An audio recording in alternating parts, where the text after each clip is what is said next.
Hello there and welcome to this week's update by Valet.io.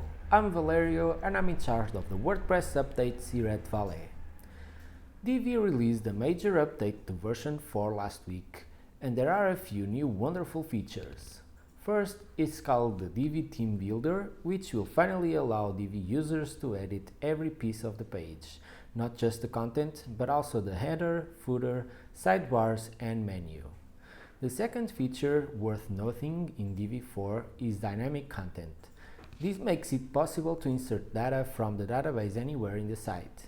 This will help in building archive pages, single post templates, and more. GoDaddy and WooCommerce joined forces to make e-commerce easier.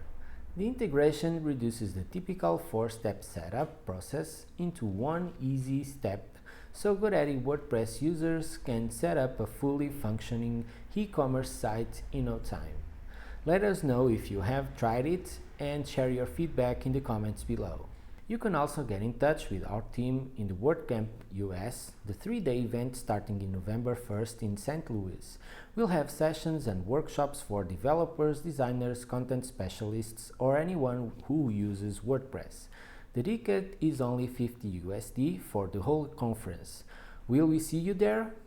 Until we meet again, have a wonderful weekend.